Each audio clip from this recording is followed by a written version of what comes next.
This evening, I'm going to be briefing the council. We just went through an election, and fortunately, we had the passage of Measure WW, which is our new utility user tax. This evening's report is informational only. No action is required. Next slide, please. I want to start with us back in August when we were working through our long-term, long-range fiscal planning. This was pre-Measure WW, and this chart should look familiar to all of you. This was essentially the general fund outlook if no action was taken. And what this represents, what this shows, is a projected $2 million impact to the general fund operating budget as a result of COVID-19. As you know, we've had a serious impact to many of our restaurants, our hotels, and retail stores really hit our sales tax. The second part of this chart that it assumes is that the recovery from the fiscal impact will take 3 to 4 years, that this will be a slow but continuous climb out, similar to what they call a Nike swoosh. The public safety parcel tax, as you know, will be expiring in June 30th of 2021, and that's incorporated into this model. This also incorporates that the half-cent sales tax will expire or sunset in April of 2025. So if all these assumptions were to hold, we would see that we would be needing to make $10 million in future budget cuts to maintain our reserves. Not a pretty picture. Next slide, please.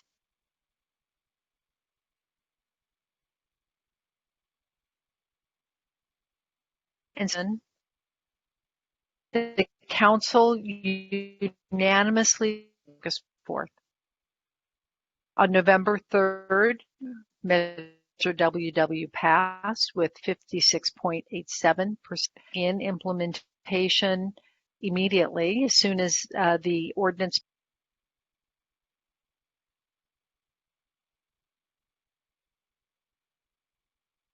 I'm sorry, did I lose you? Yes, you were. You were lost for a little bit. I'm going to turn off my video to be sure I don't overload the system. Okay. See if that helps. Okay. So Measure WW passed with almost 57% approval. And as I mentioned, implementation will begin immediately upon the effectiveness of the ordinance, which will be December 18th. Legal process, and so we could see it's a 90-day process that utilities get to implement the tax. We could see perhaps the benefits of that as early as April of 2021, but certainly no later than June 30th of 2021 for all utilities. Next slide. The immediate steps are going to be, we will be hiring a consultant to help us identify and notify over 100 separate utilities. And actually the number is much larger than that. It's close to 250. You know, who knew we had 250 different utilities that we need to notify of this tax, but that's the case. We'll also be setting up a process to review and qualify applicants for the exemptions. And as you recall, there's an exemption that would apply for those based on age, seniors, and also income. Also, Measure WW requires the establishment of an oversight committee, and I'll be speaking a little bit more about that very soon. Next slide. So with the passage of Measure WW, our short-term outlook is much improved. Because of COVID, we're still going to see a downward pull on our general fund, but hopefully we'll be able to stabilize that, and we may need to dip into our general fund reserves to maintain services. But you can see on this chart, just as we're starting that upward trend as a result of the recovery from COVID-19, we have another fiscal cliff, and that's the result of the expiration of the half-cent sales tax in the early parts of 2025. Next slide. The Council has spent a good deal of time focusing on the strategic plan and really establishing clear goals of how they want the city to move forward. And the first and primary goal of the City Council strategic plan is fiscal stability and sustainability.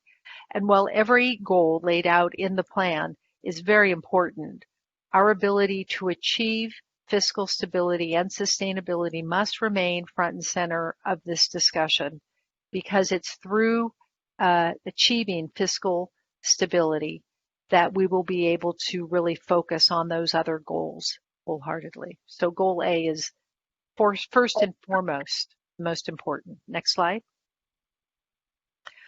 So looking ahead, I want to just plant some seeds for the council, some of our long-term financial strategy alternatives. You have talked about these in the past, but I just want to refresh your memory. One of them might be to extend our half-cent sales tax. We could do that as early as November of 2022, or delay until March or November of 2024. Another alternative is to replace the half-cent sales tax with a full cent tax, and we talked about this back in August as well.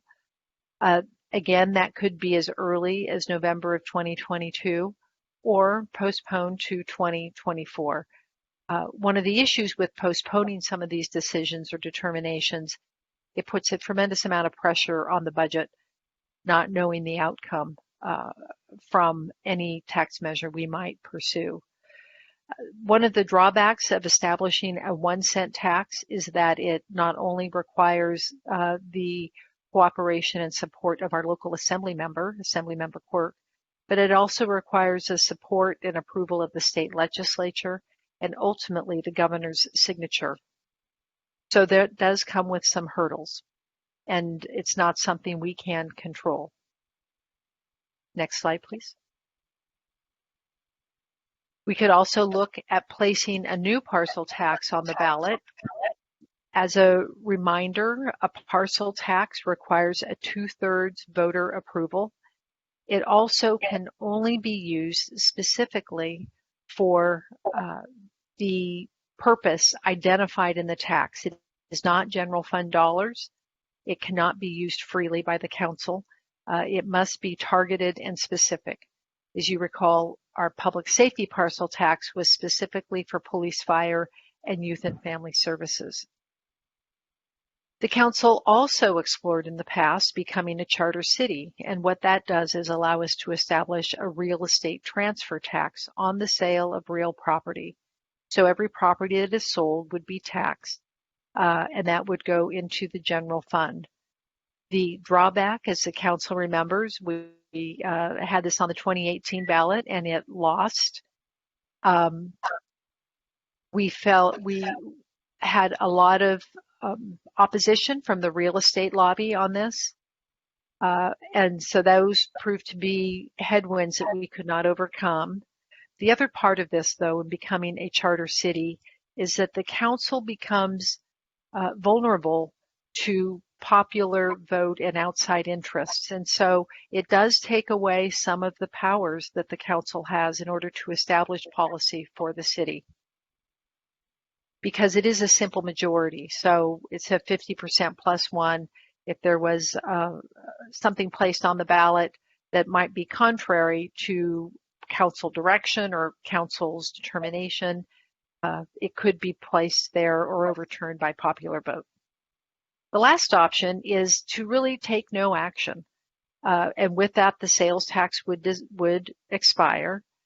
But to avoid serious cuts of probably close to $6 million, which is what our expectation would be in about 24-25, we'd have to see a serious and optimistic expansion of sales tax, property tax, and transfer occupancy tax. We'd also have to exceed our expected cannabis revenues in the future. And so far, we haven't seen any cannabis revenues. So while we may project a positive result, we have to be cautious. Next slide, please. Just as a reminder, this is a familiar slide for the council. Union City does rank near the bottom in terms of general fund per capita revenues. As a reminder, our general fund is made up largely of property tax and sales tax. And there's many different reasons for this. One of the reasons is that over half of the city is off limits to full development. It's in the hillside or in the baylands. Other cities of a similar size, such as San Leandro, in terms of area, has much more buildable area and much more developable land, and that proves to be very positive. So all of our growth must take place through infill and redevelopment. We have really hit our boundaries in terms of land development. So that's kind of the land development piece. The other piece is sales tax. We have Union Landing, which is our biggest retail sales tax generator, and also our TOT, our hotel tax generator.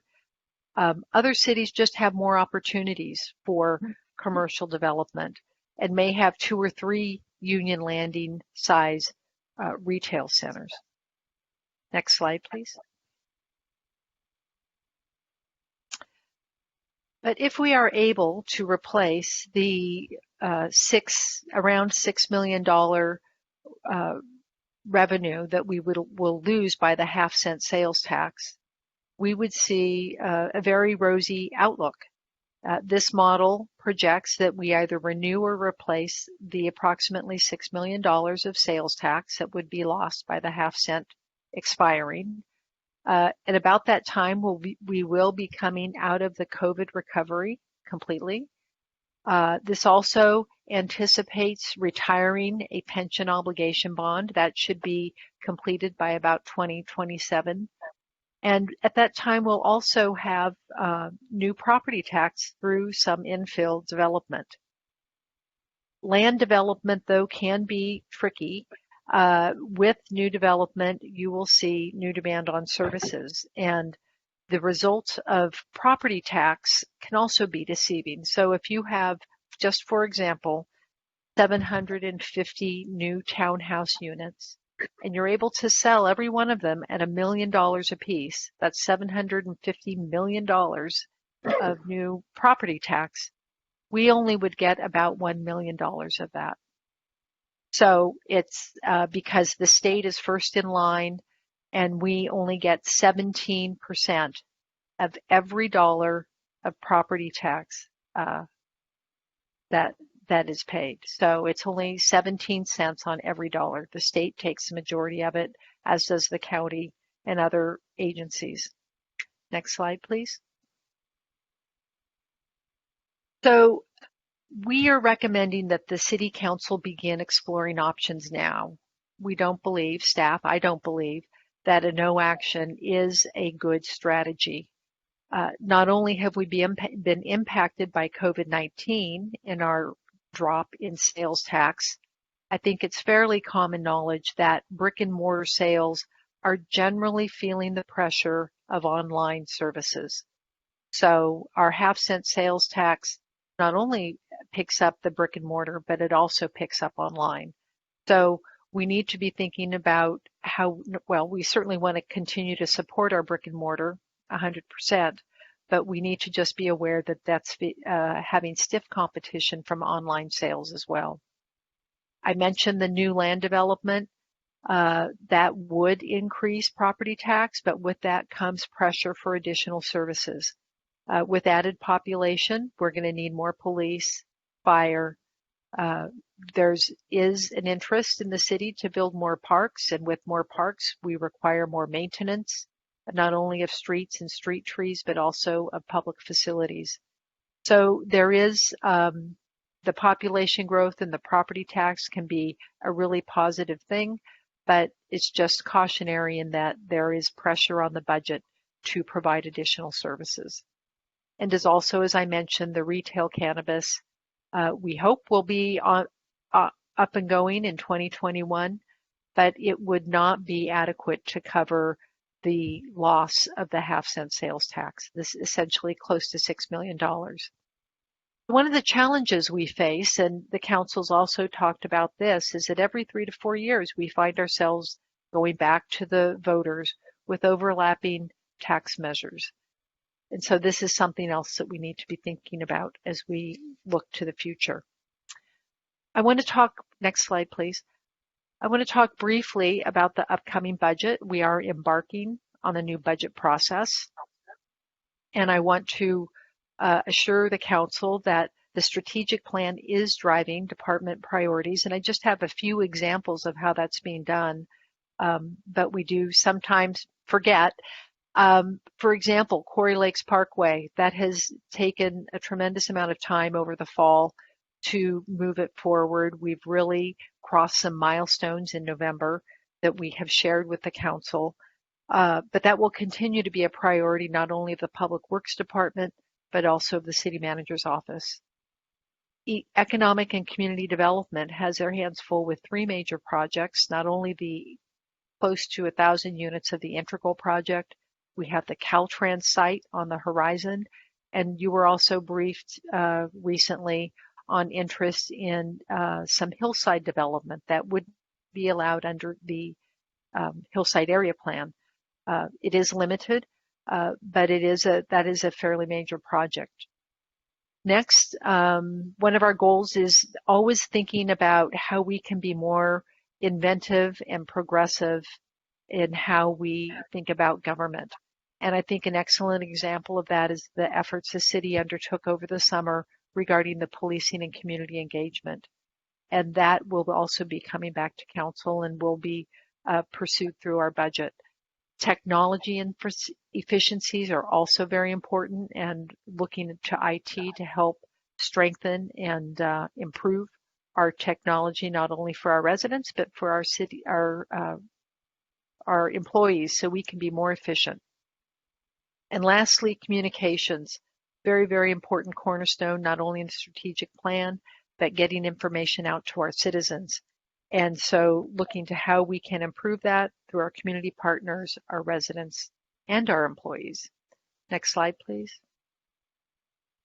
So right now, the strategy for the new budget coming up, the 21-22, 22-23 biennial budget, Measure WW has certainly stabilized our finances for the short term.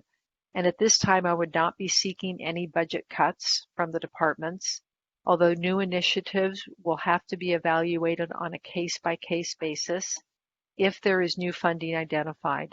And as we get further into the new year, we'll have a much better sense of the impacts of COVID, and we'll begin to see recovery take place, hopefully with the vaccine.